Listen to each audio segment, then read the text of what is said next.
Hey, wonderful teachers. Time for another Buzz Tip of the Week. This week I wanted to talk to you about using rubrics. This is a great way for us to have that differentiated grading system for our students. So no matter which kind of grading categories you use, rubrics would be an awesome way to do this. So if I go into like a photography class, and if I set up an assignment, and we'll just put a nice title on it, type up your instructions of what you need to do here. But in settings, after you have your due date and time set, you have this category right here that says %. You can create a rubric right here. You click Go Adding to Rubric.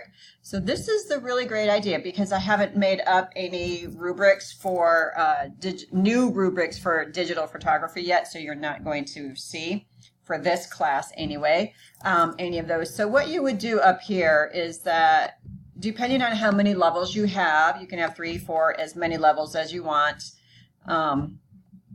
So just to let you know that this level receives the least amount of points and this over here receives the highest amount of points. So like this would be kind of like that excellent, like they're doing awesome right here. This one could be it was a really great job.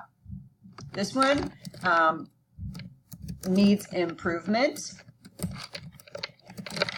So you could have that one, and then this one, this other level, you could put poor. I try not to put poor. I always try to find something that's a little bit more positive so the student doesn't get so turned off by poor, but I have yet to assign, any of my students that poor section, so we're not really too concerned about it at that point.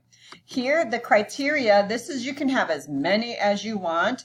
So for like digital photography, I do want to have like the number of photos because some of the projects have like a number of photos requirement.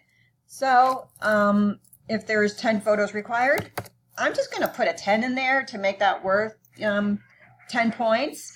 So that way if they only have 8 points, then I can, or 8 photos, then I can score an 8 for that one. So that would make it kind of easy. So then it meets out your scores along here to each category. You can manually change those if you're not liking how they paste those out. They try to make it equal across the board. So to add another criteria, you click the plus button. Here, the quality of the photos. And you'll see that the poor, needs improvement, good, and excellent carried down. It's going to do that all the way through. So the quality of the photos. This one I might want to make it worth more, especially since this is a second semester digital photography student. I expect a little bit higher quality photos. They've spent a whole semester taking a photography class with me where they learned about shutter speed, aperture, ISO, composition, elements of art, principles of design, how to pull that photograph together. So I'm going to make that worth 30 points. Now, if it was a student that didn't quite understand all that, I could make it worth less points than 30. So this is really great. You can use these for English. You can use them for math, for science classes, for just about any class. I think this would be very, very helpful. Now, in the comment areas down here, you want to put, there were no photos. The student didn't take any photos, maybe needs improvement. They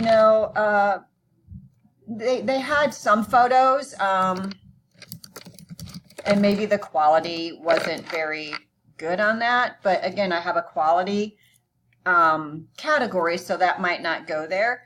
But so you had some photos, but not the 10 that was required. So and then for this one, maybe the student had 7 or 8 photos.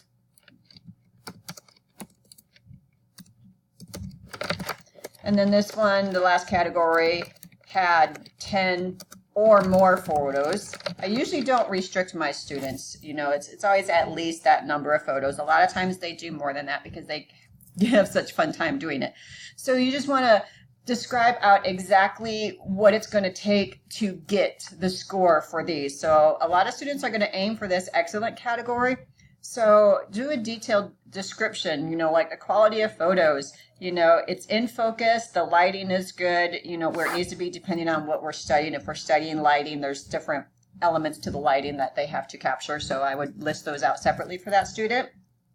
So you just put in as many of those criteria as you want, make it worth as many points as you want. You can go up to 100 points total. You can go up higher than that if you feel the need to do that. And then click Save. And there it is there. You can delete it. You can go back in and edit it later. And then you just save that whole document. Make sure you do have a Dropbox on that assignment, but since it's a fake assignment, I did not do that. So now the next time that I go and I want to do another assignment in this same class, when I go to put in another rubric, add that rubric, it now asks me, do I want to start with that empty rubric again? Or do I want to use this rubric and just add to it? So that is really great when you already have this for your class. So you can save that and save it. Then the great thing to do is copy it to your library. Then you will always have that rubric for every single class, so you don't have to start from scratch.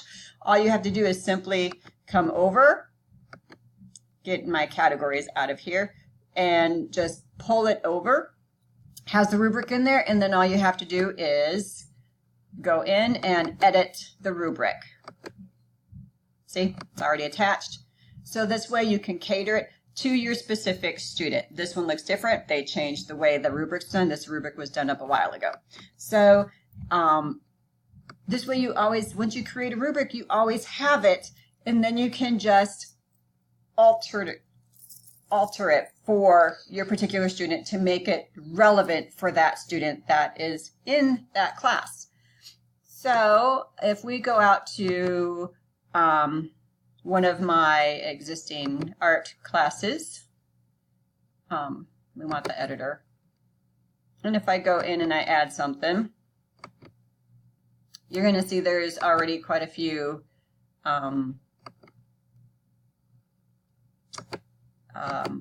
rubrics that I've added. So for each project this student had, I just took the rubric and I tweaked it to accommodate for whatever activity that we were doing. So that way we didn't have to start from scratch. I just tweaked it. So that is all about rubrics. If you have any questions, or if you want additional information, or to see this done live and in person, just come see me, send me an email. We will set up something together where I can do that. Have a great day.